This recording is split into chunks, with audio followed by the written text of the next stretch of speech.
Today on CityCast Chicago, do we actually like pumpkins? I know pumpkin spice has its moment every year, but seriously, besides the marketing, what's the big deal? Well, since Illinois is the country's largest producer of pumpkins, we figured we should probably try some of Chicago's pumpkin offerings since this craze may actually be our fault. It's Wednesday, October 25th. I'm Jacoby Cochran, and this is what Chicago's talking about.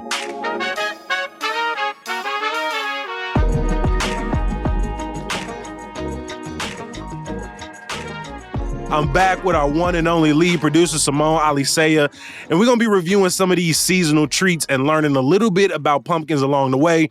Simone, I got to start here. Are you a pumpkin spice fan? Yeah, absolutely. I love pumpkin spice, actually. I think it's cozy. I pretty much love all things squash in general, no matter how it's prepared. I think it smells good. I think it's great. Jacoby, what about you? Are you a pumpkin spice fan? Honestly, no, I'm more of a scary spice fan myself. No, for real, there's this great bit from Bernie Mac, and I won't go through the whole thing, but he ends it with basically being like, I ain't never had no pumpkin pie. And that's the same with me. I've actually never really tried pumpkin flavored things. It's always been more decorative to me. I've carved more pumpkins than I've actually eaten in my life. Really? Yes. That's so interesting, especially because you grew up here. And like we said, Illinois is the country's largest producer of pumpkins. And so before we get into some of the things that we tried, I want to ask you a little piece of pumpkin trivia. Can you tell me roughly how many acres of pumpkin were harvested in Illinois in 2021? I'm going to give you some choices. Okay. A, roughly 2,000 acres. B, roughly 6,000 acres. Or C, roughly 16,000 acres. Ooh. I'm not even gonna lie to you. My first answer, if you didn't give me multiple choice, I was gonna say 725 with hella confidence. And then your first choice was thousands. I'm gonna go with the middle one. I'm a middle person. I'm gonna take the middle. What was that, 6 or 7? Yeah, 6,000 acres. You would have been correct around the year 2000. But in 2021, Illinois produced nearly 16,000 acres of pumpkins. So just to give you a sense of how much space that takes I was up, going to say, can you give me an equivalent? Yes, kind of. I can tell you that's roughly 10% of the entire city of Chicago. So that would be like, it would be like Rogers Park and Edgewater and Uptown, like, and West Rogers Park, like, and Lincoln Square. Like, that's kind of like what we're talking, like 10% of the city of pumpkin Chicago field. Would be one huge pumpkin field. Yeah. Where are pumpkins largely harvested in Illinois? Is it central, southern, where at? Largely in central Illinois, they're harvested, and I've got a question about that later on. But to put another way, in 2021, Illinois produced 652 million pounds of pumpkins. Ooh. I got a comparison for that too. Your favorite sculpture in Millennium Park, Cloudgate, the bean? Mm-hmm. That's nearly 3,000 Cloudgate sculptures. Damn. I love that you brought these comparisons because that was my first thought. I was just like, I'm gonna need you to explain this to me like I'm a third grader. I went to Bradley University in Peoria, Illinois, in central Illinois for undergrad. And again, this is sort of where I started to largely see pumpkins, like pumpkin overload. And it's not the marketing, the pumpkin spice, the pumpkin flavor. You just see it felt like a lot of cribs in Peoria had like 6 or 7 or 8 pumpkins just out on the porch, out in the front lawn. And so I've always seen it more as a decoration than an actual food item. But it makes sense that they're produced there. Well, Simone, I think we got to start with maybe the most Chicago thing you tried, pumpkin spice malort.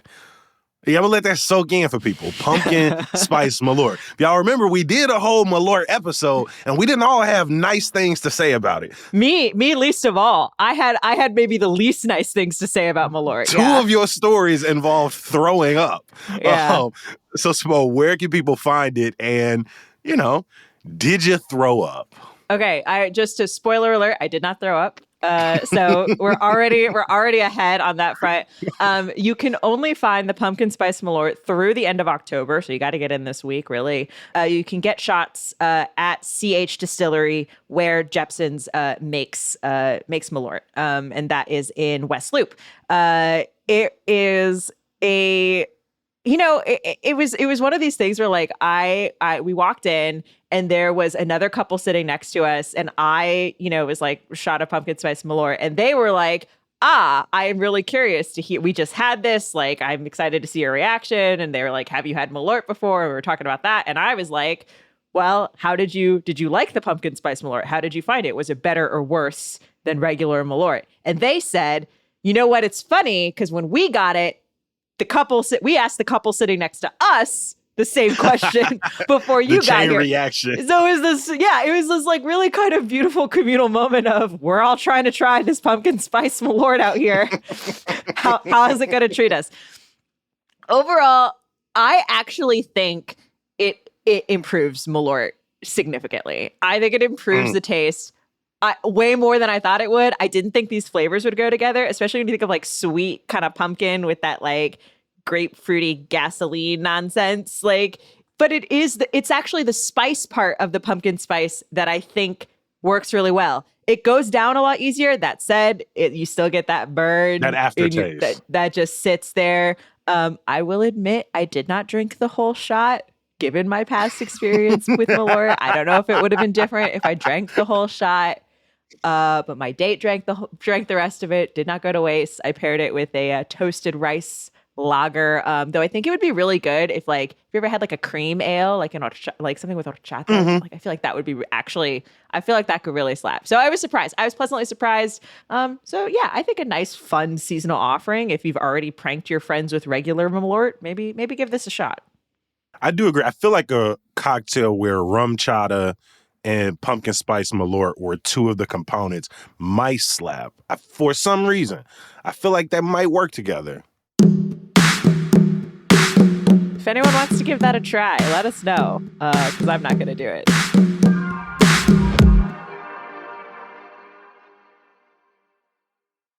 Jacoby, are you ready for another pumpkin fact? Speaking of pumpkin spice. Dog, if you are this excited for something, I'm excited for it. So go ahead. So Jacoby, can you name all of the spices that go into pumpkin spice? Cinnamon, nutmeg, and cardamom. You got two. Cardamom is typically not in pumpkin spice as we know it, although it can be. But typically you would find cinnamon, ginger, nutmeg, allspice, cloves, and mace too.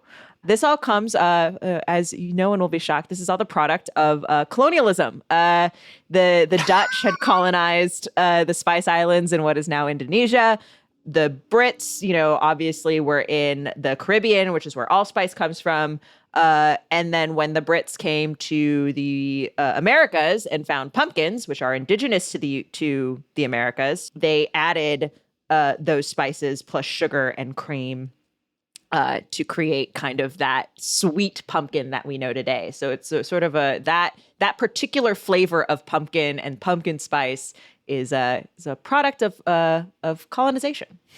I'm not shocked there at all. Funny enough, not the colonization part. When I did my grocery store haul, obviously all I had in this cart was pumpkin spice things, and the cashier asked me, he was like, "Man, you don't know nobody like no pumpkin." He was like, "Pumpkin spice is basically cinnamon and nutmeg and ginger.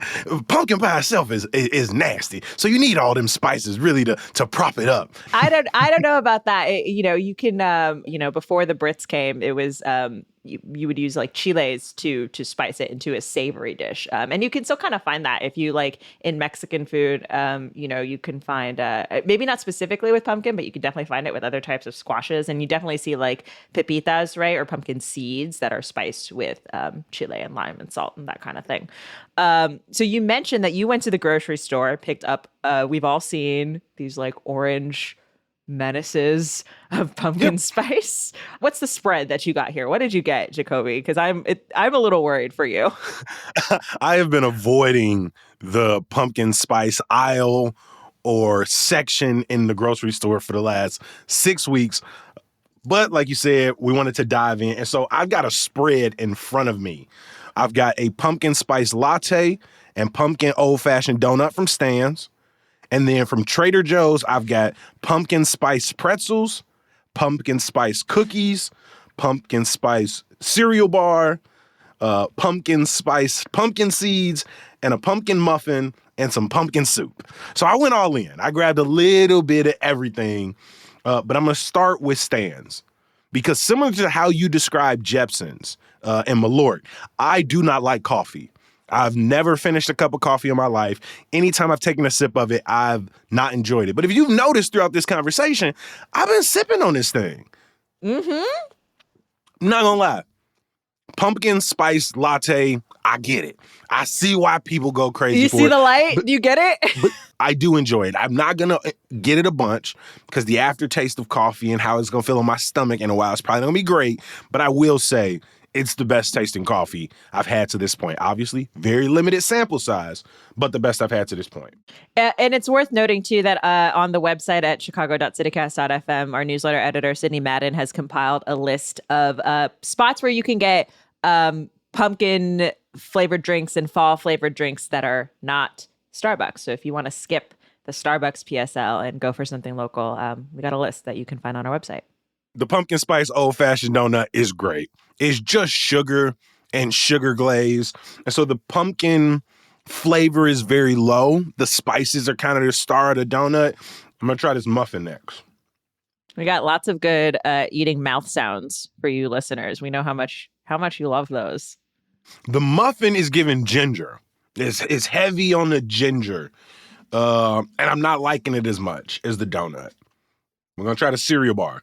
I just want the listeners to know that he is just going bite after bite. There's no palate cleansing that's happening here. Poor Jacoby's mouth is just going to be coated in pumpkin spice. No, I'm going to drink a little water. I'm going to drink a little water. The cereal bar, yes, is tasting more like pumpkin. Let's try these pumpkin seeds. You're snacking on those. No, these is good. I've never had sweet pumpkin seeds. That's so funny. Yeah, they're so sweet and so good. Oh my God.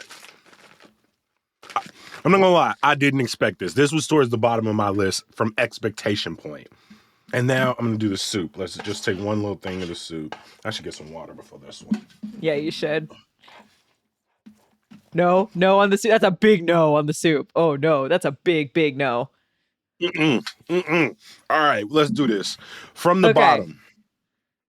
The worst thing that I got, pumpkin spice soup. Leave it on the shelf, y'all. Leave it on the shelf. I'm going to go next with the muffin because it was too gingery. The texture of it was so good, though. So get them out of Trader Joe's if you like muffins. Shockingly, I'm going with the cereal bar next because it just was probably had the best spice blend of them all, and I could actually taste a hint of the pumpkin. Then I have to go donut, the pumpkin old-fashioned donut, latte, pumpkin spice, pumpkin seeds for the win. But the seeds and the latte, two of the biggest shockers for me. I expected to like those probably the least. The fact that those are my top two was a bit of a shock. I'm going to finish this latte. This actually leads, I think, really well into, now that we've tried a bunch more food, really well into our next pumpkin trivia question. You ready, Jacoby? I'm snacking on these seeds. Do your thing. In addition to harvesting the most pumpkins for jack-o'-lanterns and decorations, an Illinois plant is responsible for producing 85% of the world's canned pumpkin. Do you know where that plant is, and can you name that brand? Pekin, Illinois. I'm going to say Pekin. Okay.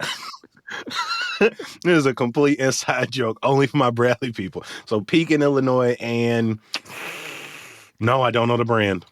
You're actually not that far off. You're actually not, geographically, you're not that far. So it is the town of Morton, Illinois.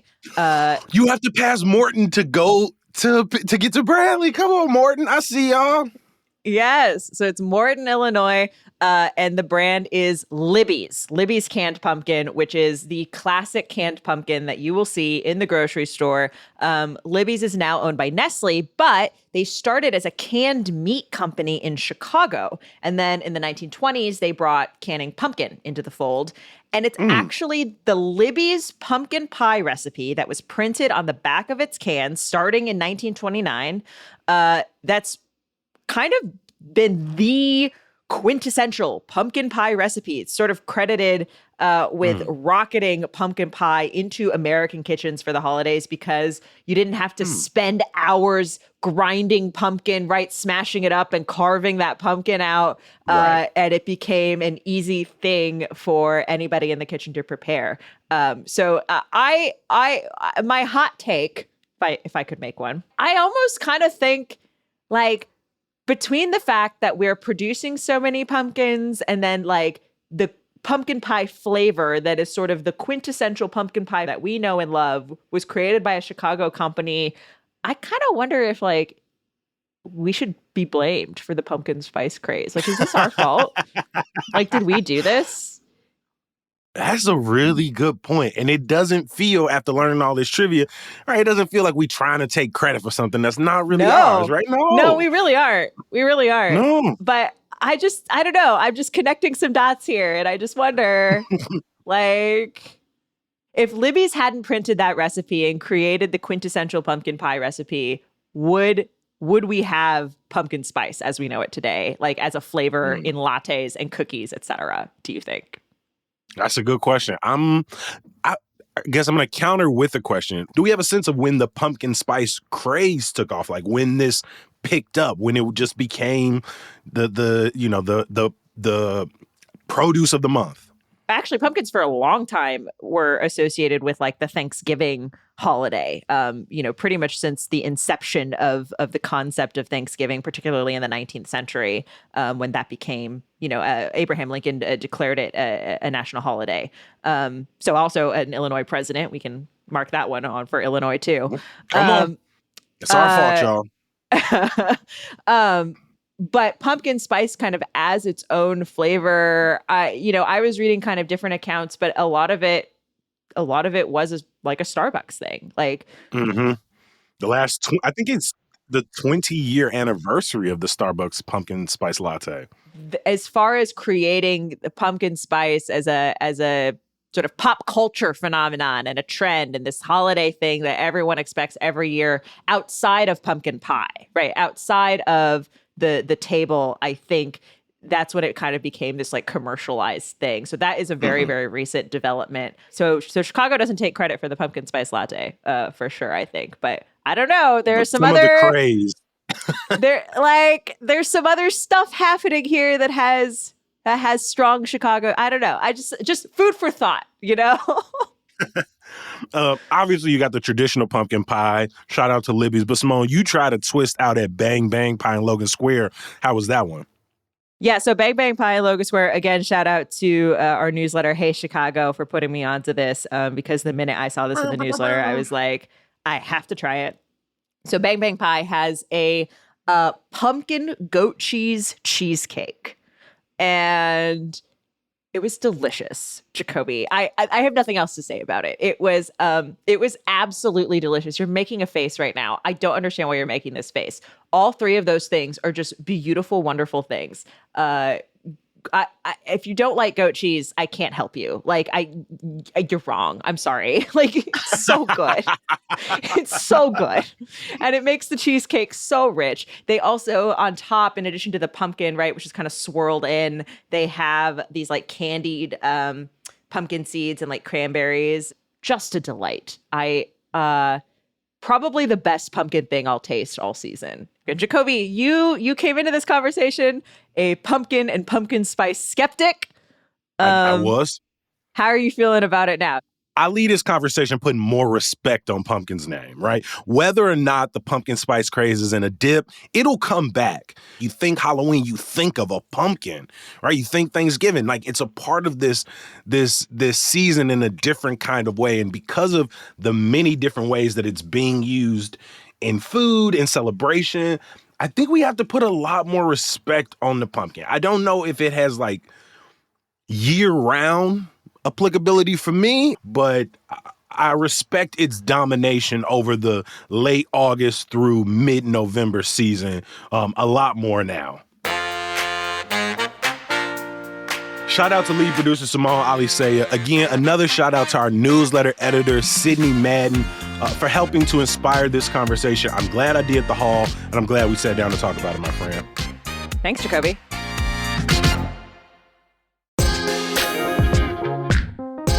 Here is some good news. Froskate, Chicago's Black women-founded and queer-led skate collective, is having its final free meetup tomorrow at 5 p.m. at Wilson Park in Uptown. They're going to have music, free food, and some giveaways. Now, if you can't make it, Froskate's Halloween benefit show is this Friday at Bricktown in Roscoe Village. And of course, costumes are encouraged. As always, we appreciate you for listening. I'm going to be back with you bright and early tomorrow. I'll talk to you then. Peace.